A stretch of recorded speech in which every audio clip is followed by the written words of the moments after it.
everyone. My name is Jonah and today we're going to be doing staff collections training on sort of a comparison between Harley Davidson motorcycles and Indian motorcycles. So Harley Davidson was founded in 1903 in Milwaukee, Wisconsin by William Harley and the three Davidson brothers, Arthur, Walter, and William. Harley and the Davidson brothers got their start in motorcycles due to a fervent interest in bicycles and dreams of innovating those bicycles through motorization. In 1904, the first Harley-Davidson motorcycle was created, and Harleys have been a significant motorcycle brand ever since. While Harley-Davidson is sort of the dominant American motorcycle manufacturer today, Indian motorcycles were made earlier than Harleys and also made much greater numbers during World War I era. Like Harley-Davidson and other early motorcycle makers, Indian sort of got their business started as a bicycle business, and it was founded in 1897 in Springfield, Illinois by George M. Hendy. It was called the Hendy Manufacturing Company. In 1901, Hendy began working with a bicycle racer and engineer, Carl Oscar Hedstrom, on a motorized bicycle. The following year, the company produced 143 motorcycles under the name Indian. By 1913, Indian motorcycles were the best-selling brand of motorcycles in the United States. Despite this sort of success of motorized bicycles and motorcycles, the Great Depression almost ended motorcycle manufacturing in the United States. In a country where 300 motorcycle companies once existed, there were only two manufacturers that remained in business by 1931, and that was Harley-Davidson and Indian motorcycles. As the Great Depression gripped the nation, 1932 did not see many changes to existing models in Harley-Davidson. There were attempts by Harley to innovate in order to stimulate itself and survive. However, Indian motorcycles sort of outperformed them in 1930. It was still not enough to compete with the brand new Indian Chief, which outsold Model V motorcycles, Harley-Davidson motorcycles, more than 2 to 1. In contrast to Harley-Davidson during the Great Depression, the Indian Scout was the cheapest American-made V-twin motorcycle available at the cost of $225 for a 5 HP machine. It was renamed the Junior Scout in 1935. And despite Indian motorcycles edging out Harley-Davidson models during the Great Depression, Harley-Davidson Company ended up on top after the Depression ended. Harley-Davidson grew much larger than Indian during and after World War II, and Indian was unable to compete and went bankrupt in 1953. So specific history, our 1932 Harley-Davidson Model 32V was originally loaned to our museum by Lloyd Roberts on September 1st, 1983. This loan was transformed into a donation in November of 1991. And our 1938 Junior Scout motorcycle was donated to Alstead Transportation Museum by Robert Galby on May 2nd, 1985. And now I'm going to hand it over to Ron Quebec to talk more about technical aspects. All right, good morning, everyone. So Jonah mentioned 3 specific models. The Indian Chief, it's an Indian Chief. He mentioned the V, and he mentioned the Junior Scout. So we have all 3 models here. These are all kind of significant pieces in the world of comparisons here because they were significant upgrades. Something about George Hendy. He was the first national bicycling champion in the United States, period, winning 302 out of 309 races. The guy was fast. He knew what he was doing. Carl Hedstrom, his real claim to fame was building pacer bicycles, or pacer bikes, which were motorized bicycles that they pace bicycle racers with. Very dangerous sport. I did a lot of rabbit hole digging on that this week. They still do it to this day. They're reaching speeds of over 100 miles an hour on bicycles by basically drafting behind motorcycles. It's kind of a neat thing. So 1940, all 1940 Indian models, you guys, any of you that are familiar with Indian know the big skirted fenders and the Indian head on them. That didn't come about until 1940. And that was all the Indian motorcycles got that. It was also when Indian got a rear suspension was 1940. Harley-Davidson did not use rear suspension until 1952 on their K models, which would wind up being Sportster models. or their big twin models was 1956. Big twin and Sportster models with Harley, it's pretty easy to tell them apart. They're two different classes. If the engine and transmission are separated, basically that's a big twin. Engine and transmission are together, that would be a Sportster class. Very similar to the Junior Scout and the Chief are very similar motorcycles, but they're completely different in design. If you look closely at them, there's a lot of differences. Entry-level motorcycle versus not so much entry-level. So, as Jonah had said, 1953, Indian Motorcycle Company went bankrupt. From 1960 to about 1999, multiple people tried to restart the company. It never quite worked. 2011, Polaris Industries bought the name of Indian and basically converted their line of Victory motorcycles into Indian. They're doing very good today. In my opinion, there's no DNA from the original manufacturer, so they're great motorcycles. They're Indian motorcycles, and they sell well. So we have 2 American-made manufacturers still, even though there's very little DNA. Well, that's my soapbox.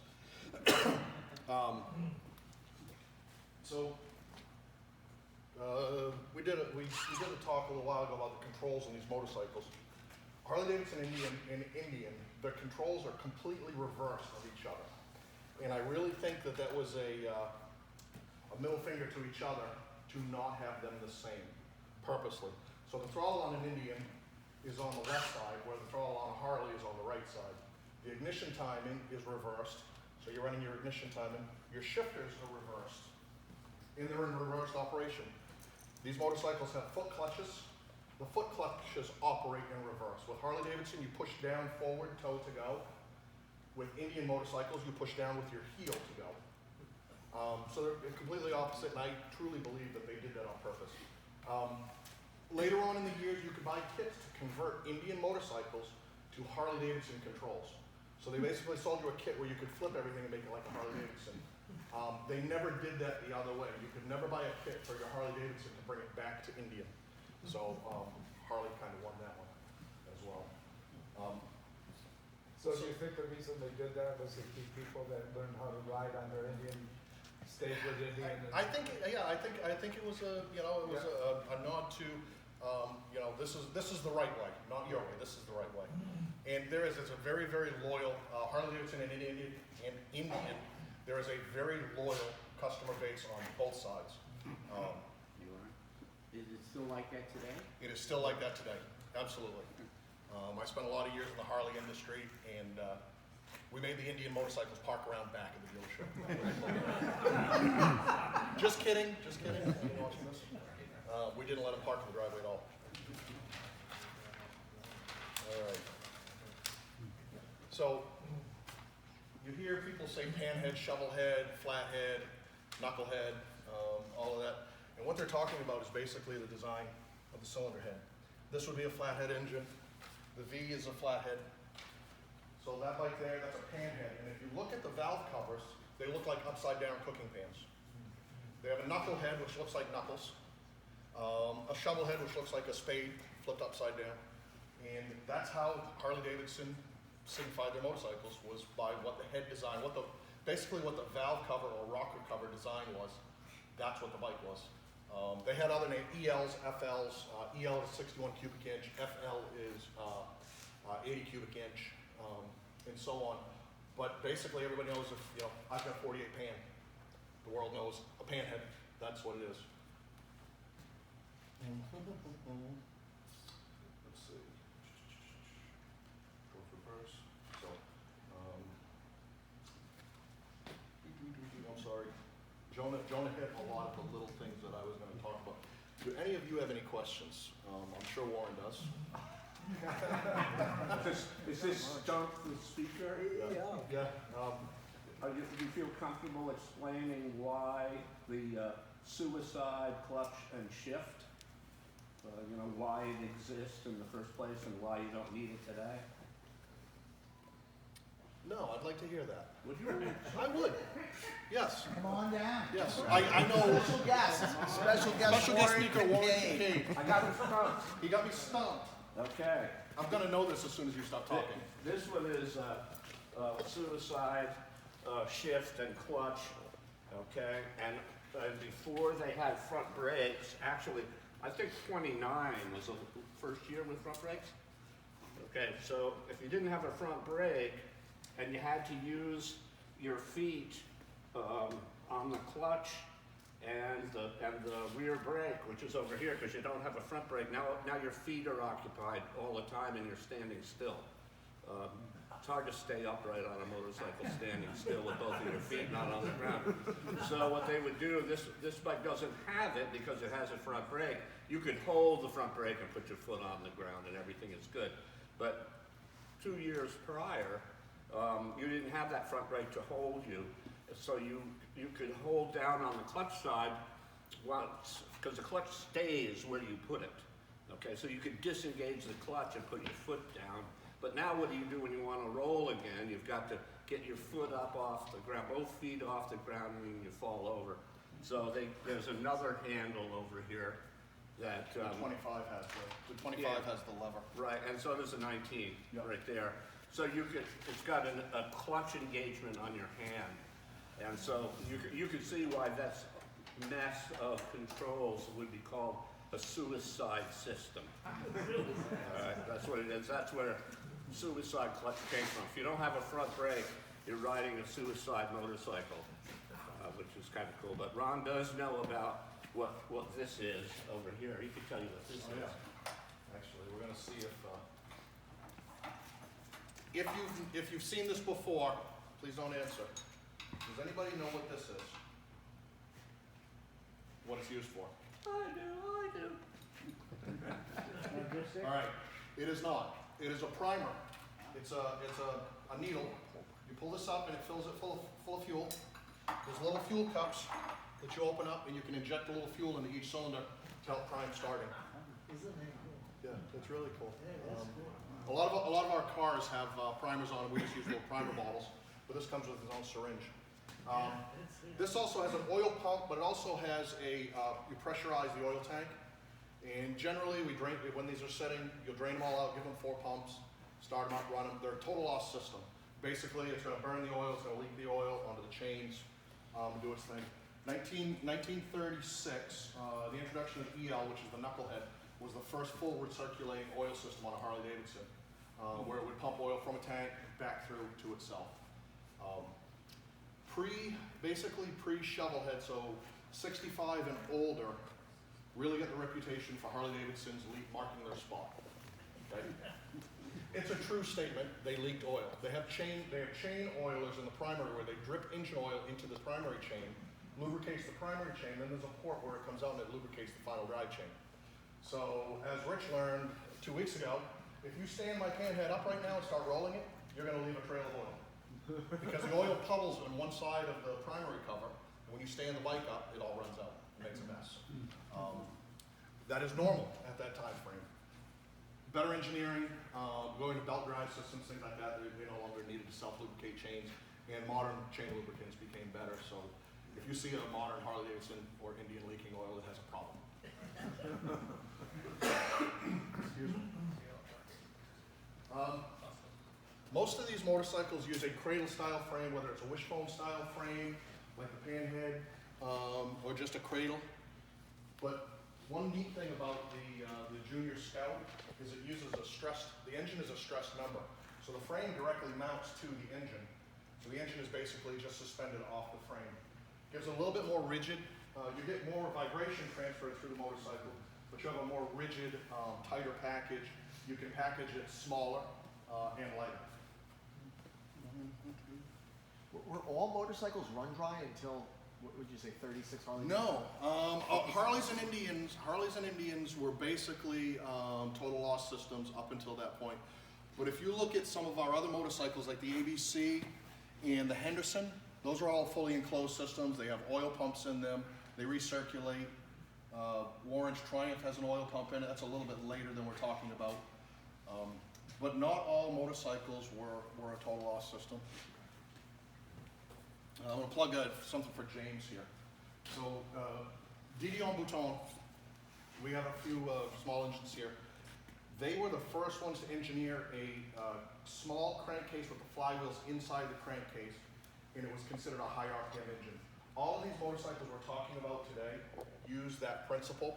They use flywheels inside the cases to keep them smaller and narrower, and they can turn a little bit higher RPM than, say, even the Henderson 4.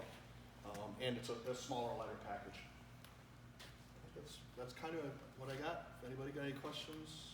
Could tell them about the unit construction of the engine on the engine trans on the Indian and the separate construction on the Harley. Yeah. That was a big engineering difference. That is. So with Harley Davidson, you have your transmission is a completely separate unit from your engine. Run together with a chain and a primary and a clutch. Where Indian, basically it's a unit. Your engine and transmission is a unit together. It is still, I believe these are gear driven. I've never been a primary of an Indian, but it's a gear driven unit versus a chain setup. The single unit is actually a better system, but personally I prefer the look of the Harley two-piece system. It's easier to manufacture and you can put it in different frames. You're only changing a couple pieces to make it work across multiple lines. Where this is kind of built for this frame specifically, it's a little more difficult to put it into other chassis, which they were sharing engines and drivetrains between models early on. Why do you think Indian went bankrupt? There's a lot to read on that, and basically it was poor management, poor money management. That's the short version. Is it was just poor money management. Harley Davidson had some very bad times through the 60s as well. Late 50s into the 60s. 1969, Harley Davidson was bought out by AMF, or sold controlling interest to AMF, American Manufacturing Foundation. I think that's what it is. They made bowling balls, they made campers, they made all kinds of other things. They made snowmobiles, they made golf carts. In 1969 through 1981, AMF controlled Harley Davidson. Those were very rough years for Harley, but they were years that if they didn't happen, Harley would probably not exist today. Manufacturing quality went down. The company got stagnant with its products, things like that. 1981, Harley was bought out by employees, corporate employees, and they've grown to where they are today as one of the largest motorcycle manufacturers in the world now. Is that when the saying, there used to be a saying, I'd rather push a Harley than ride a rice burner? Yeah, there's a lot of those. There's some that get a little colorful too. Yeah. But yes. So there was some bad years there with Harley Davidson, but if it wasn't for those years, they probably wouldn't exist. AMF did put a lot of money into the company. AMF is also the entity that created the Evolution engine, which is the engine that took Harley Davidson out of bankruptcy in 1984. So they went from 1984 to 1999 with that engine, and that's the generation that pulled them back out of the hole.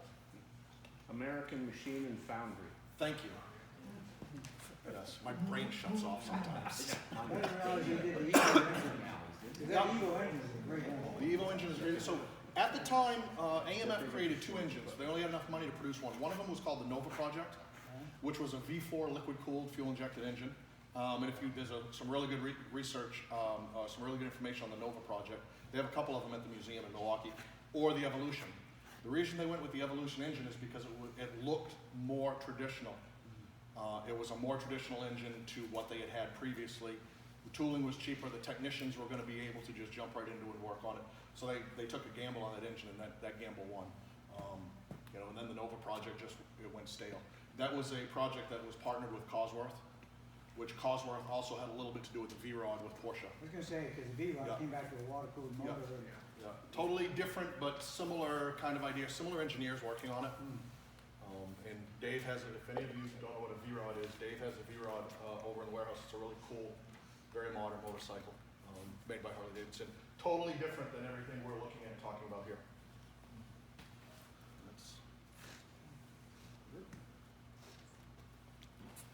Thank you. Thank you. Maybe this